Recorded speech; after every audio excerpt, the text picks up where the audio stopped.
ಭಾಗಪ್ಪಾರಿ ಜನ ಯಾವ ತರ ಅಂತಂದ್ರೆ ಅವನೆಲ್ಲೂ ಕೂಡ ಅಂದ್ರೆ ನೀವು ಅಲ್ಲಿ ಹೋದಂದ್ರೆ ಅಲ್ಲಿ ಜಾಗ ಖಾಲಿ ಮಾಡೋದು ಕೇವಲ ಅವರೊಬ್ಬನಲ್ಲ, ಕೆಲವರೆಲ್ಲರೂ ಕೂಡ ನೀವಲ್ಲಿ ಸ್ಪಾಟ್ ವಿಸಿಟ್ ಮಾಡ್ತೀರಂದ್ರೆ ಅಲ್ಲಿ ಬೇರೆ ಕಡೆ ಜಾಗ ಬಿಟ್ಬಿಡೋದು, ಒಂದು ಸ್ವಲ್ಪ ದಿನ ಬರೋದೇ ಇಲ್ಲ ಅಂತ ಹಿಂದೆ ಇಟ್ಕೊಂಡು ರಿಯಲ್ ಎಸ್ಟೇಟ್ ಆಗಿರ್ಬೋದು, ಮರಳು ಮಾಫಿಯಾ ನಡೆಸುವಂಥದ್ದಾಗಿರ್ಬೋದು, ಎಲ್ಲೂ ಕೂಡ ಮುನ್ನೆಲೆಗೆ ಬರ್ತಾ ಇರಲಿಲ್ಲ. ಬಟ್ ಇದೆಲ್ಲ ನಡೆಸ್ತಾ ಇದ್ದ ಅವನೇ.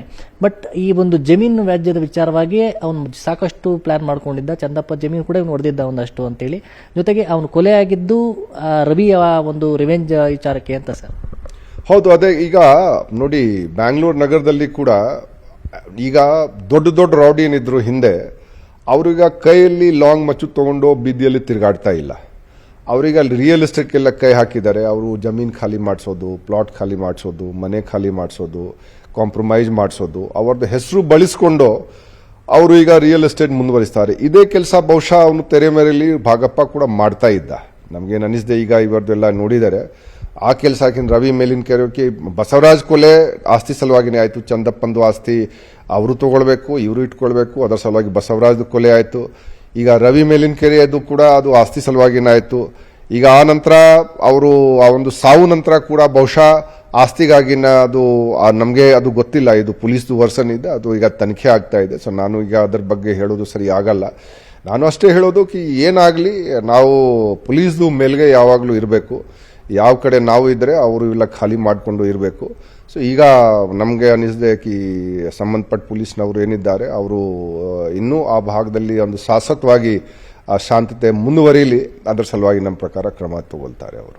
ಸರ್, ನೀವು ಕೂಡ ಆ ಜಾಗದ ಪ್ರತಿ ಎಲ್ಲ ಒಂದು ವಿಚಾರವನ್ನ, ಕೊಲೆ ಆಗಿರ್ಬೋದು, ದ್ವೇಷದ ಪ್ರತಿಯೊಂದು ತಿಳ್ಕೊಂಡಿದ್ದೀರಿ ಎಲ್ಲರ ಬಗ್ಗೆ. ಆದರೆ ಅಲ್ಲಿ ಕೊಲೆ ಮಾಡಿದಂಥವ್ರಿಗೆ ಶಿಕ್ಷೆ ಆಗುವಂಥ ಪ್ರಮಾಣ ಕಡಿಮೆ ಆಗ್ತಾ ಇತ್ತು.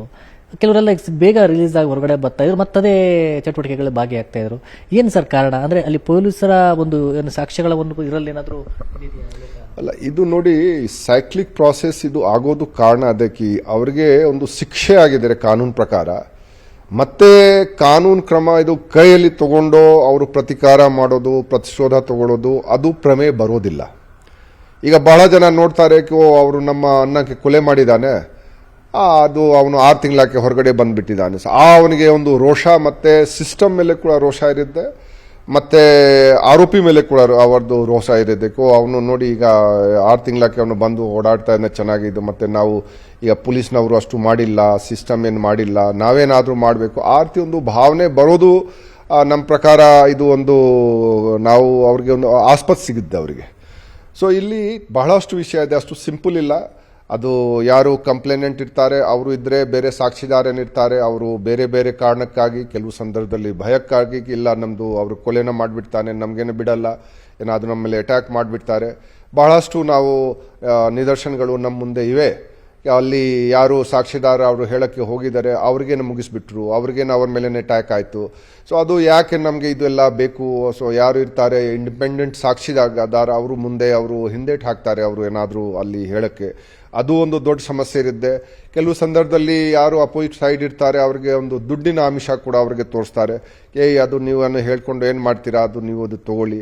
ನಾವೇ ಇಲ್ಲಿ ನಮ್ಮ ಬ್ಯಾಂಗ್ಳೂರು ನಗರದಲ್ಲಿ ದೊಡ್ಡ ದೊಡ್ಡ ರೌಡಿದು ಮರ್ಡರ್ ಕೇಸಿಗೆ ನಾವು ನೋಡಿದ್ದೀವಿ. ಅಪೋಸಿಟ್ ಸೈಡ್ಗೆ ಕಂಪ್ಲೇನೆಂಟ್ಗೆ ದೊಡ್ಡ ಇದು ಪ್ರಮಾಣದ ಹಣ ಕೊಟ್ಬಿಟ್ಟು ಅವ್ರಿಗೇನು ಹಾಸ್ಟೈಲ್ ಮಾಡಿಬಿಟ್ಟಿದ್ದಾರೆ. ಸೊ ಈ ರೀತಿ ಆರ್ಗನೈಸ್ ಕ್ರೈಮ್ ಕೇಸಿನಲ್ಲಿ ಅದು ನಮ್ಮ ಪ್ರಕಾರ ನಾವೆಲ್ಲರೂ ಅದರ ಬಗ್ಗೆ ಯೋಚನೆ ಮಾಡಬೇಕು. ಅಥವಾ ಯಾವುದು ಯೋಜನೆ ನಾವು ಮಾಡಬೇಕು. ನಾವು ಒಂದು ವಿಟ್ನೆಸ್ ಪ್ರೊಟೆಕ್ಷನ್ ಸ್ಕೀಮ್ ನಾವು ಹೇಳ್ತೀವಿ, ಬಹಳ ಜನಕ್ಕೆ ಹಿಂದೆ ಕೂಡ ಹೇಳಿದ್ದೀವಿ. ನಾವು ಕಲಬುರಗಿ ರೇಂಜ್ದು IG ಇದ್ದಾಗ ಮತ್ತು ಬೆಳಗಾಂ ರೇಂಜ್ಲಿ ಕೂಡ ನಾವು ಇದ್ದಾಗ ವಿಟ್ನೆಸ್ ಪ್ರೊಟೆಕ್ಷನ್ ಸ್ಕೀಮ್ ನಾವು ಬಹಳಷ್ಟು ಜನಕ್ಕೆ ಕೆಲವು ಇಂಪಾರ್ಟೆಂಟ್ ಕೇಸಲ್ಲಿ, ಯಾಕೆಂದರೆ ಎಲ್ಲ ಕೇಸಲ್ಲಿ ಇದು ಮಾಡೋಕ್ಕೆ ಆಗಲ್ಲ, ಆದರೆ ಯಾವ್ಯಾವ ಇಂಪಾರ್ಟೆಂಟ್ ಕೊಲೆ ಕೇಸ್ ಇತ್ತು, ವಿಶೇಷವಾಗಿ ಅಲ್ಲಿ ಗ್ಯಾಂಗ್ಸ್ಟರ್ಗಳು ಅಥವಾ ರೌಡಿಗಳು ಅವರು ಇನ್ವಾಲ್ವ್ ಇದ್ದರು, ಆ ಕೇಸ್ದು ಯಾರು ಫಿರ್ಯಾದಿದಾರಿದ್ರು, ಯಾರು ಆ ಕೇಸ್ದು ಸಾಕ್ಷಿದಾರಿದ್ರು, ಅವ್ರಿಗೆ ಎಲ್ಲರಿಗೆ ಕರೆಸಿ ನಾವು ಅವ್ರಿಗೆ ಭರವಸೆ ಕೊಟ್ಟಿದ್ವಿ. ಮತ್ತು ಅವರ ಮನೆ ಹತ್ರ CCTV ಹಾಕ್ಸೋದು ಆಗಲಿ, ಅಲ್ಲಿ ಬೀಟ್ ಬುಕ್ ಹಾಕ್ಸೋದು ಆಗಲಿ, ಮತ್ತು ಮೇಲಿನ ಮೇಲೆ ಅವ್ರಿಗೆ ಏನಾದರೂ ಧಮಕಿ ಬಂದರೆ ತಕ್ಷಣ ಒಂದು FIR ಮಾಡಿಕೊಂಡು ಅವ್ರದ್ದು ಬೇಲ್ ಕ್ಯಾನ್ಸಲೇಷನ್ದು ನಾವು ಕ್ರಮ ತಗೊಳ್ಳೋದು ಆಗಲಿ. ಇದು ಎಲ್ಲ ಕೆಲವು ಕ್ರಮ ನಾವು ತಗೊಂಡಿದ ನಂತರ ಸ್ವಲ್ಪ ನಮ್ಮ ಪ್ರಕಾರ ಅದು ಇಫೆಕ್ಟ್ ಆಯಿತು ಅದರದ್ದು.